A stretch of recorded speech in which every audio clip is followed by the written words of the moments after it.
ጠንቋይ ምንም እንደማያውቅ ያወቅኩት ለሚስቱ ደውሎ ዛሬ ምሳ ምንድነው ሲላት ነው። አንዱ ሚስት ፍለጋ ጠንቋይ ቤት ሄዶ ምን አይነት ቱን ሲባል ፈራ እግዚአብሔር ያላት አላለ። ጠንቋይ ቤት ያልፍልኛል ብለ ሄደው ስታንኳኳ ማን ነው ሲል ጭራሽ ይሄንንም አታውቅም። አረጨዌ ሀበሻ ማለት እኮ ያማህ ስደርስበት እድሜ ረጅም ነው የሚል ድንቅ ህብረተሰብ ነው። ለሀበሻ ችግርክን ስትነግረው ያዳምጥን አይረዳኛል ብለ ስትጠብቅ እና በተረፈ ደህና ነው ይልሃል።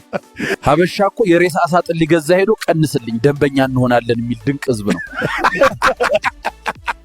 አረጨዌ ዶሮ እንቁላል ጣለች መባል የለበትም ተገላገለች ነው መባል ያለበት 30 ብር። እንቁላል ግን 25 ብር የገባው ዶሮዎቹ ሩም መያዝ ጀምረው ነው እንዴ? አረ ትችላለህ። ሀበሻ ማለት እኮ የማይጠቀምበትን ዕቃ ለበዓል ከቡፌ አውጥቶ የሚያጥብ ገራሚ ህዝብ ነው። አረጨዌ እኔ የሚገርመኝ ሙሽሮች ሰርጋቸው ላይ ሽንት ቤት ሲሄዱ አይቻላቅም ዳይፐር ያደርጋሉ እንዴ? አረጨዌ ስፖርት ላይ አበረታች መድኃኒት የማይፈቀድ ከሆነ ታዲያ ለምንድን ነው ቁንጅና ውድድር ላይ ሜካፕ የሚፈቀደው? አረጨዌ ዱሌ አንድ ምርጥ ጨዌ ልንገርሽማ። አዶናይ ውድድሩን አሸንፎ መኪና ቢሰጡት ራሱ በቫዝሊን ቀይሩልኝ ነው የሚለው ሉሌ። አረጨዌ ዱሌ አንድ ምርጥ ጨዌ ልንገርሽማ። ላገባት ነበርኩ ልጃችንን ቆጥጠን ነው ማሳደች ያለብን እላታለሁ። ጥፍሬ ይነቀልብኛል አላለችም። አረጨዌ ምግብ አሰራር በቲቪ የሚያስተምረው ሰውዬ ራሱ ዘይት ጠብ አድርጉበታል። ሉሌ አረጨዌ ታላቁ ሩጫ ላይ ሁሉም ሰው ሰልፊ ስቲክ ይዞ እየሮጠ ዱላ ቅብል አስመሰሉት። ሉሌ አረጨዌ ሀብታም የመሆኛ ሚስጥሮች የሚል መጽሐፍ ልገዛ ብዬ ዋጋው 1000 ብር ነው። መጽሐፉ ግን ለድሆች አይደል እንዴ የተጻፈው? አረጨዌ ከመካኒክነት ነርስ የሆነው ጀለስ ሊያዋልድ ሲል እስቲ ኮፈኗን ክፈቱት አላለኝ። አረጨዌ በጣም ሰነፍ ከመሆነ የተነሳ እርጉዝ ነው ማግባት የምፈልገው አለኝ አንዱ። ሴቶች ለምንድን ነው ሆያ ሆዬ የማይጨፍሩት ይለዋል። ለነሱ ዳቦ ብርቅ ስላልሆነ ነው።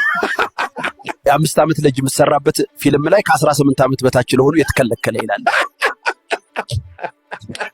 አረጨዌ ሀበሻ ማለት እኮ የልጅን ጡጦ ቡዳ ይበላብኛል ብሎ ካልሲ የሚያለብስ ሁሉም የሀበሻ ህዝብ ዕቃ ሲጠፋበት አልበላም አልጠጣም ብዬ የገዛሁት። ከሀበሻ የሚገርመኝ ነገር ቡፌውን በሙሉ በሚገራርም ብርጭቆ ሞልቶ በኒኬል የሚጠጣው ነገር ነው። ቴሌ ደውለ ስልኬ ዝም ብሎ ዳታ ይበላኛል ስትላቸው ሴቲንግ ውስጥ ግባና ከከው እዚህ ግድግዳ ላይ ምንም አይነት ወርቀት መልጠፍ አይቻልም የሚል በወርቀት ጽፎ ግድግዳው ላይ ለጥፏል። ራሱን በሽጉጥ ሊያጠፋ የነበረን ሰው ፖሊሶች በሽጉጥ አስፈራርተው አስቆሙት። ኦንላይን በግ እንሸጣለን ብለው ብር ከላክ በኋላ ለበጉ የቤትን አድራሻ ሰጥተናል ሲሉ አረጨዌ ሉሌ አንድ ምርጥ ጨዌ ልንገርሽ። መኪና አደጋ ምርሶብህ ባለመኪናው ለአባትህ የካሳ ብሎ 1 ሚሊዮን ሰጥቶት አባትህ በሱ ቁስል እኛ ተፈወስን የሚለውን ጥቅስ በትልቁ ቤት ሲሰቅለው አረጨዌ።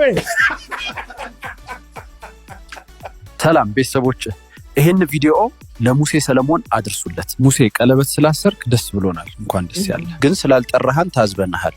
ለሰርግህ እንደምትጠራን ተስፋላለን። እንኳን ደስ አላችሁ። አባቶቻችን ሽጉጥ ጠጥተው የገነቋትን ሀገር እኛ አረቄ ጠጥተን ማፈራረስ የለብንም ሲሉ ሰማዋል። አረጨዌ ሰጣ ባሉካ መቼ ሰጣ ያ ባሉካ ሀብታሚ ሶሬሳ ባሶሪ ሶሬሳ ባሉካ ጋሽዬ ሀብታሚ ኢጆለ ሰላሌ